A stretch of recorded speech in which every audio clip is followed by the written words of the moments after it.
Hi hello welcome back to my channel. അപ്പോൾ ഇന്ന് നമുക്കൊരു കൂന്തൽ വെച്ചിട്ട് ഒരു അടിപൊളി റെസിപ്പി എങ്ങനെ ഉണ്ടാക്കാൻ നോക്കിയാലോ. ചോറിന് ഇതുണ്ടെങ്കിൽ പിന്നെ വേറെ ഒന്നും നമ്മൾ നോക്കണ്ട കേട്ടോ. അത്രയ്ക്ക് നല്ല സൂപ്പർ റെസിപ്പിയാണ്. എല്ലാവരും ഒന്ന് ട്രൈ ചെയ്ത് നോക്കാം. അപ്പോൾ അതിന് നമുക്ക് കുറച്ച് കൂന്തലെടുക്കാം കേട്ടോ. അപ്പോൾ നമ്മൾ ആവശ്യത്തിനനുസരിച്ചുള്ള കൂന്തൽ നിങ്ങൾക്ക് എത്രയാണെന്ന് വെച്ചാൽ അതുപോലെ എടുക്കാം കേട്ടോ. ഇതിന് നന്നായിട്ടൊന്ന് വൃത്തിയാക്കിയിട്ട് ഇതിന് തൊലിയൊക്കെ കളഞ്ഞിട്ട് ചെറിയ പീസാക്കിയിട്ട് കട്ട് ചെയ്തിട്ട് വെക്കാം. ഇനി ഇതിലേക്ക് നമുക്ക് കുറച്ച് മുളക് പൊടി ഇട്ട് കൊടുക്കാം. ഒരു 1.5 ടീസ്പൂണോളം കാശ്മീരി ചില്ലി പൗഡർ അല്ലെങ്കിൽ സാധാ മുളകാലും കുഴപ്പമൊന്നുമില്ല കേട്ടോ.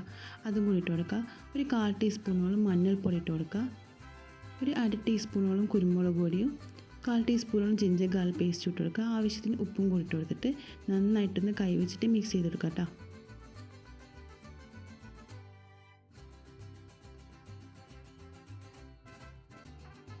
ഇപ്പോൾ ഇത് നന്നായിട്ട് മിക്സായി കിട്ടിയിട്ടുണ്ട്. ഇനി ഒരു സൈഡിലേക്ക് ഒരു 10 മിനിറ്റെങ്കിലും മാറ്റി വെക്കാം.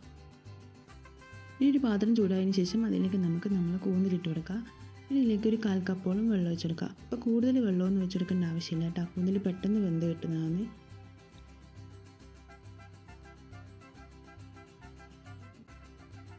ഇനി ഈ കൂന്തൽ നന്നായിട്ട് കുക്ക് ചെയ്ത് കിട്ടുന്നതിന് നമുക്കൊന്ന് വെയിറ്റ് ചെയ്യാം. ഇപ്പോൾ നമ്മൾ കൂന്തൽ നന്നായിട്ട് കുക്കായി കിട്ടിയിട്ടുണ്ട്. ഇനി ഇതിലേക്ക് 1 ടീസ്പൂണോളം വെളിച്ചെണ്ണ വെച്ചെടുക്കാം കേട്ടോ. വെളിച്ചെണ്ണ ഒഴിച്ചതിന് ശേഷം നമ്മൾ കൈവിടാതെ നന്നായിട്ട് ഇതിങ്ങനെ മിക്സ് ചെയ്ത് കൊടുത്തിട്ടുണ്ടെങ്കിൽ നിൽക്കണം, അല്ലെങ്കിൽ ഇതിന് ദേഷ്യം വന്നിട്ട് പൊട്ടിത്തെറിക്കാൻ പോകും. ഇപ്പോൾ ഇത് ഈ കൂന്തൽ ഈ എണ്ണയൊക്കെ എടുത്ത് നന്നായിട്ട് ഫ്രൈ ആക്കിയിട്ടിട്ടുണ്ട്. ഇനി നമുക്കിതൊരു പാത്രത്തിലേക്ക് മാറ്റി കൊടുക്കാം കേട്ടോ.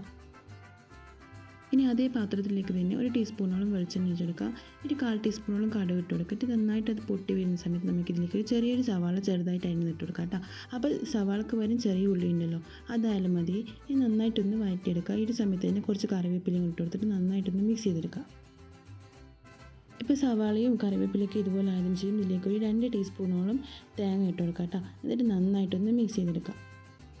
ഇനി തേങ്ങയൊക്കെ നന്നായിട്ട് മിക്സായി വന്നതിന് ശേഷം ഇതിലേക്ക് നമ്മൾ നേരത്തെ പൊടിച്ച് വെച്ചിട്ടുള്ള കൂന്തലിട്ട് കൊടുക്കുക. നന്നായിട്ട് ഒന്നും കൂടി ഒന്ന് മിക്സ് ചെയ്ത് കൊടുക്കുക കേട്ടോ.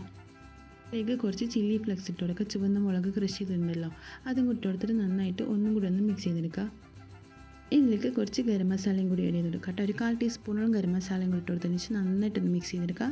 അപ്പോൾ നമ്മൾ ടേസ്റ്റ് ആയിട്ടുള്ള കൂന്തൽ തോരൻ ഇവിടെ റെഡി ആയിട്ടുണ്ട്. അപ്പോൾ എല്ലാവരും ട്രൈ ചെയ്ത് നോക്കുക. ഇഷ്ടപ്പെട്ട് ലൈക്ക് ചെയ്യാനും സബ്സ്ക്രൈബ് ചെയ്യാനും ഷെയർ ചെയ്യാനും കമൻറ്റ് ചെയ്യാനും ഒന്നും മറക്കരുത് കേട്ടോ.